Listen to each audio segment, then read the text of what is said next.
बिस्मिल्लाहिर्रहमानिर्रहीम। आज जो है हम 9th क्लास के अंदर एक और केमिस्ट्री का लेक्चर पढ़ रहे हैं, जिसके अंदर हम ब्रांचेस ऑफ केमिस्ट्री के बारे में पढ़ेंगे।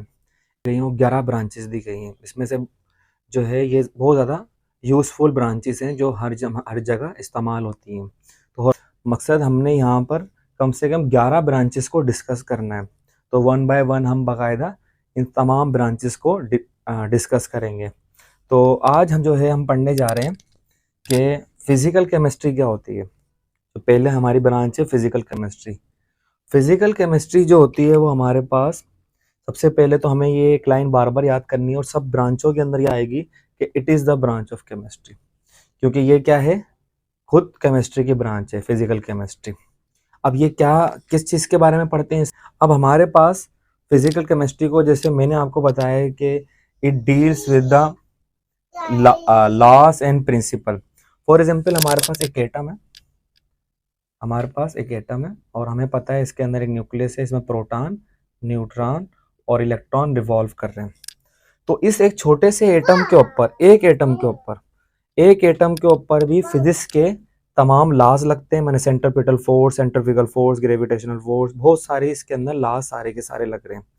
और फिजिक्स के लॉज और प्रिंसिपल जो हैं इस एटम्स के ऊपर लग रहे हैं। जब ये एक एटम दूसरे एटम से मिलेगा, जैसे एक दूसरा एटम है, इसमें प्रोटॉन, न्यूट्रॉन, इलेक्ट्रॉन यहाँ पर है, ये दोनों के दोनों आपस में एटम्स क्या करेंगे, कंबाइन करेंगे, कम्बिनेशन होगी इनकी। तो ये एटम्स आपस में मिलकर क्या बना लेंगे, एक मॉलिक्यूल बना लेंगे। एक एटम्स के अंदर भी क्या बाकायदा फिजिकल फोर्स अप्लाई हो रही होती हैं, और जब दो एटम्स आपस में मिल जाते हैं तो ये मॉलिक्यूल बना लेते हैं। या अगर वो 3D स्ट्रक्चर होता है तो उनका क्या होता है, 3D स्ट्रक्चर के अंदर वो क्रिस्टल बना लेते हैं बाकायदा। तो जब ये ड्यूरिंग द केमिकल रिएक्शन, इनके दरमियान कोई केमिकल रिएक्शन हो रहा होता है, तो उसको हम किस में पढ़ते हैं, पूरी की पूरी फिजिकल केमिस्ट्री में पढ़ते हैं। जैसे नाम से ही जाहिर है फिजिकल, तो इस केमिस्ट्री के अंदर हम क्या पढ़ेंगे, तब वो तमाम कवानीन, कानून, असूल पढ़ेंगे जो हमारे फिजिक्स से रिलेटेड हैं, जो एक एटम, मॉलिक्यूल्स या क्रिस्टल के ऊपर during the chemical reaction apply हो रहे हैं।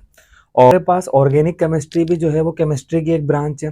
इसके अंदर हम क्या पढ़ते हैं, पहली बात तो हमने पढ़ा कि it is the branch of chemistry. दूसरा, हम इसके अंदर कार्बन कंटेनिंग कंपाउंड के बारे में पढ़ते हैं। कार्बन कंटेनिंग कंपाउंड या देयर डेरिवेटिव, माने कोई भी हमारे पास कंपाउंड हो, उसके अंदर कार्बन मौजूद हो। इसको हम ऐसा भी कहते हैं दूसरे अल्फाजों में कि it is the study of hydrocarbon. इसके अंदर कार्बन और हाइड्रोजन दोनों ही मौजूद होते हैं। कार्बन, हाइड्रोकार्बन भी स्टडी कह सकते हैं हम इसको। जैसे फॉर एग्जाम्पल हमारे पास मीथेन गैस है, इसके अंदर कार्बन भी मौजूद है और 4 हाइड्रोजन भी मौजूद है। ये मीथेन गैस एक ऑर्गेनिक कंपाउंड है। जैसे हमारे पास पेट्रोल हो गया, ये भी एक ऑर्गेनिक कंपाउंड है। हमारे पास जो है वो डीजल हो गया, ये भी एक ऑर्गेनिक कंपाउंड है। इन तमाम कंपाउंडों के अंदर आपको क्या मिलेगा, कार्बन और हाइड्रोजन मिलेगा। जैसे हमारे पास कार्बोहाइड्रेट होते हैं, हमारे पास फेट होता है, और बेतहाशा ऑर्गेनिक कंपाउंड हमारे पास दुनिया के अंदर मौजूद है। ये तमाम कंपाउंड वो हैं जिसके अंदर कार्बन और हाइड्रोजन मौजूद है। कुछ कंपाउंड हैं जो एक्सेप्शनल केस के अंदर आते हैं।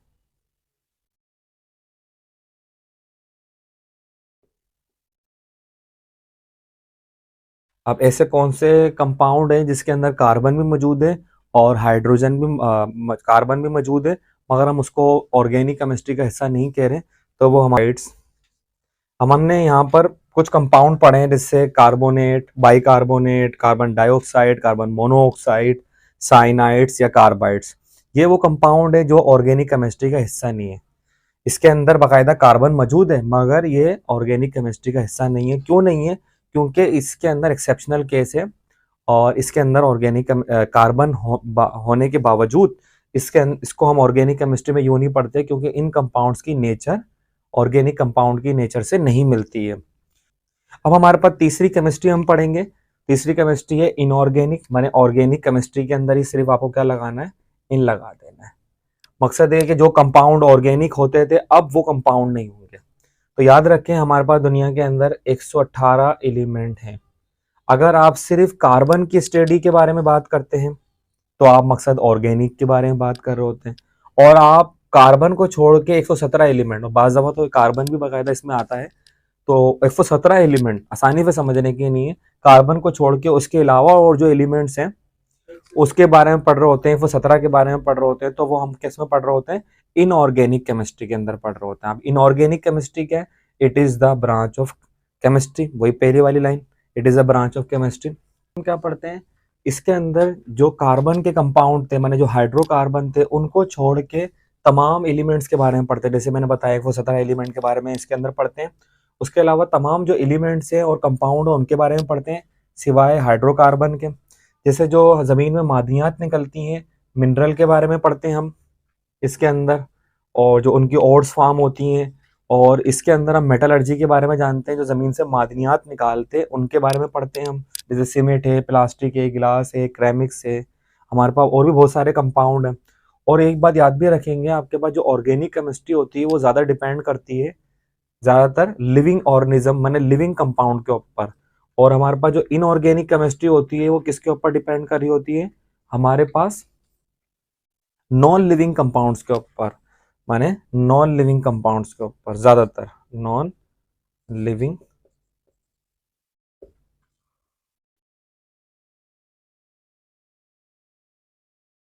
कंपाउंड्स के बारे में। चौथी ब्रांच है हमारे पास एनालिटिकल केमिस्ट्री। एनालिटिकल केमिस्ट्री के अंदर हम क्या करते हैं? वही पहली बात कि एनालिटिकल केमिस्ट्री भी ब्रांच ऑफ केमिस्ट्री। इसके अंदर हम क्या करते हैं?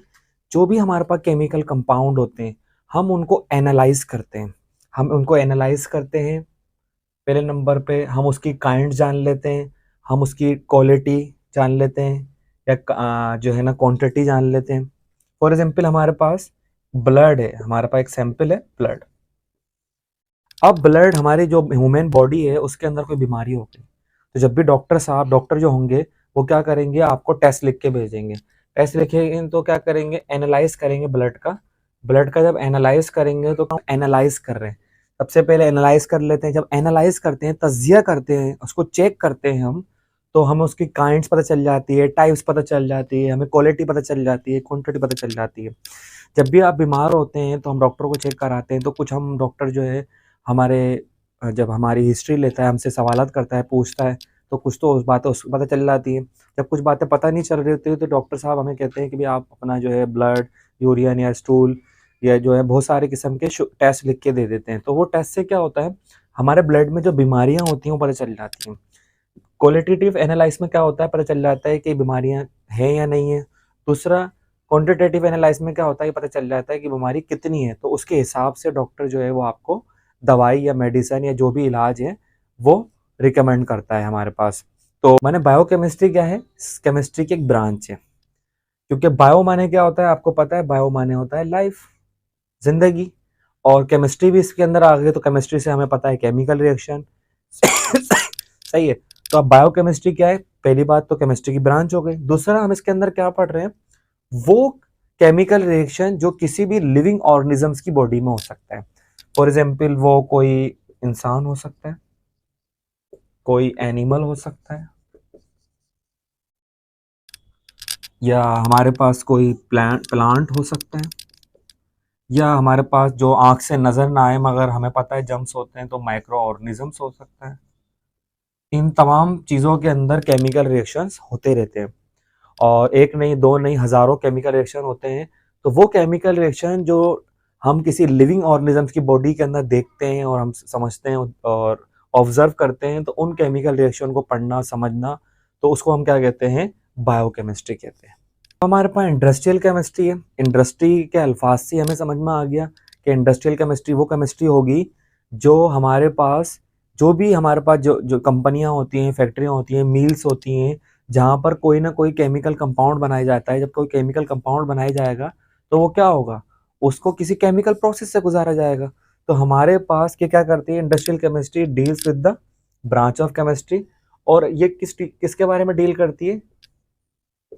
Chemical process. कोई भी केमिकल प्रोसेस जिसके ज़रिए जो है कोई भी हमारे पास कंपाउंड बनते हैं। कहाँ बनते हैं? हमारे पास फैक्ट्री में, कंपनी में, कोई छोटी मोटी हमारे पास मिल्स होती हैं, कारखाने होते हैं। जैसे क्या क्या बन सकता है हमारे पास फैक्ट्री के अंदर? हमारे पास सीमेंट बन रही है, सीमेंट की फैक्ट्रियाँ हैं हमारे पाकिस्तान के अंदर, हैदराबाद में भी है, कराची के रास्ते में जाते हैं आप देखा होगा आपने लक्की सीमेंट, दाता भाई cement.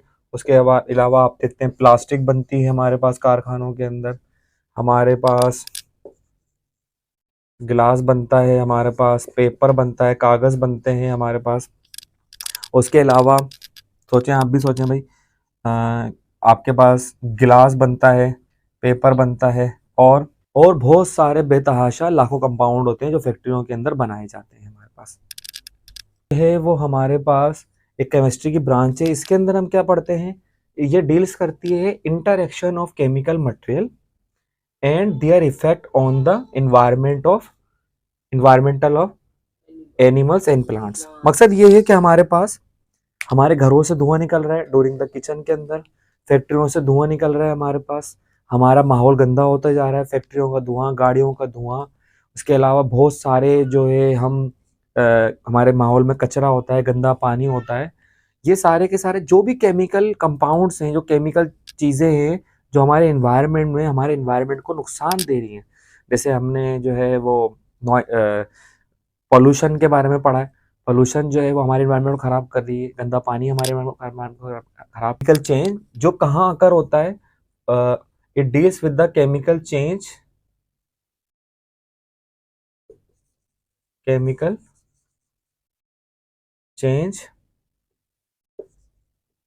which is occurred in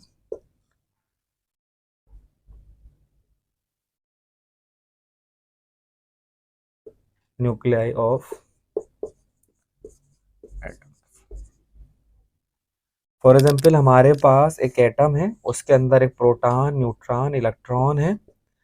आप क्या किया हमने, जब भी कोई केमिकल रिएक्शन होता है हमारे पास तो ये जो इलेक्ट्रॉन होते हैं ये केमिकल रिएक्शन में पार्टिसिपेट करते हैं, मगर अगर हम इसको एनर्जी दे दें, इस एटम को एनर्जी दे दें और इसमें बम्बार्डमेंट करा दें और ये प्रोटॉन और न्यूट्रॉन अलग हो जाएं और ये जो कंपाउंड है, ये जो एटम से ये टूट जाए, यहाँ से टूट जाए, जिसके नतीजे में huge amount of energy release हो, जिसके नतीजे में क्या हो, huge amount of energy release हो और ये एटम टूट जाए, बम्बार्डमेंट के जरिए टूट जाए, तो इस एटम के न्यूक्लियाई में जो केमिकल चेंज आएगा उसको हम किस में पढ़ते हैं, न्यूक्लियर केमिस्ट्री में पढ़ते हैं। ऐसे न्यूक्लियर फिजिक्स भी होती है और इसी के नतीजे में हम लोगों ने एटम बम, हाइड्रोजन बम और न्यूक्लियर एक्सप्लोजन और न्यूक्लियर वेपन बनाए हैं।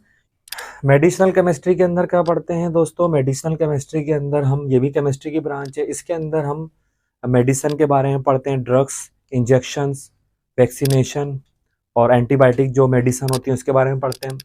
इसको हम किस तरह समझ सकते हैं कि वो सिंथेटिक ऑर्गेनिक कंपाउंड जो जिनसे दवाइयाँ बनती हैं हमारे पास, फार्माकोलॉजी और वेरियस बायोलॉजिकल स्पेशलिटी।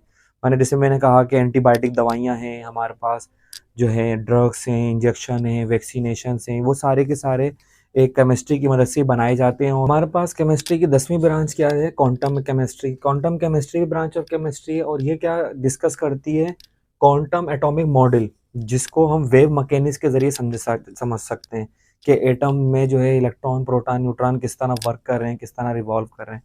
मगर ये केमिस्ट्री की ब्रांच जो है वो एक एडवांस फिजिक्स और केमिस्ट्री में पढ़ी जाती है। ये हमने यहाँ सिर्फ की, ये 11वीं ब्रांच है। अच्छा, ग्रीन केमिस्ट्री हमारी आखिरी ब्रांच, 11वीं ब्रांच, ग्रीन केमिस्ट्री भी ब्रांच ऑफ केमिस्ट्री है।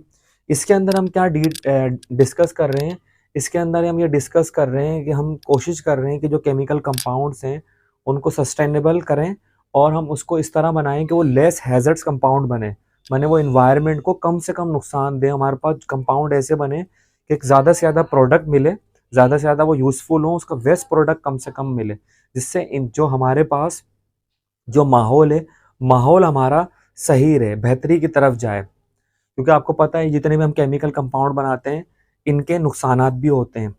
तो